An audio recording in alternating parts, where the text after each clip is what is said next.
What, the largest aerospace and defense capital raise globally in 2021.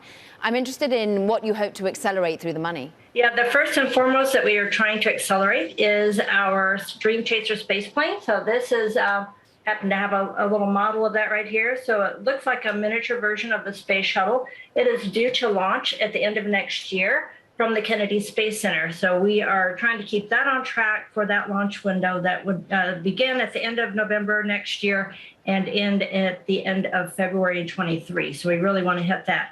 In addition, we're trying to accelerate our ability to build space destinations, which include an inflatable habitat that would go to a low Earth orbit and be available for the time when the International Space Station reaches the end of its normal life. So we want to have that checked out and operational before the end of the life of the International Space Station. And that is what we are in partnership with Blue Origin for.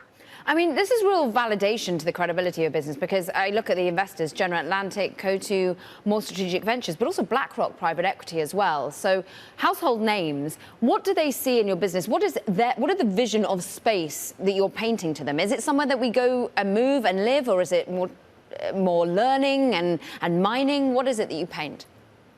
A little bit of everything you just said. So we want to enable more and more businesses to go to the area of low Earth orbit, which is about 200 to 250 miles up. One of the main advantages that we provide in that altitude is the ability to do things in microgravities, where you feel the lack of gravity, even though you're in free fall the entire time.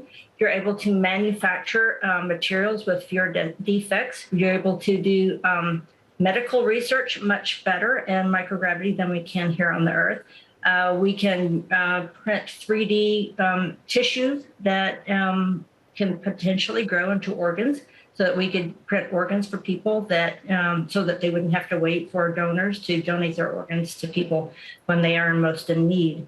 There's just a limitless number of opportunities up there, and we probably don't know the one that is going to be the big result of all this work. We probably don't even know what that is yet, because most of our research ends up in things that we don't even anticipate. Mm-hmm. And those are sometimes the biggest producers of monetary and beneficial gain all the way around. Janet, of course, you've worked with NASA. You're an astronaut. What was it? 33 days in space. I understand you're in the Astronaut Hall of Fame.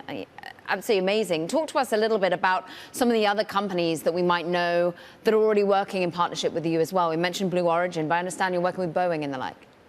We're working with Boeing as well, and I did work at Boeing in a former life before I ever went to NASA in the aerospace field.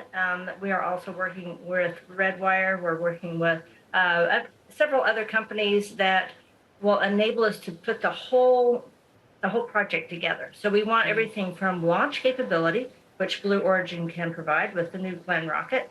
We provide the Dream Chaser space plane, which can take both people and cargo to the space station, our new space station, and return cargo and crew. We can return cargo back to a runway and crew back to a runway, so that they won't be coming down in the ocean or on land under parachutes. They will land like the space shuttle used to land, which we think is a real advantage.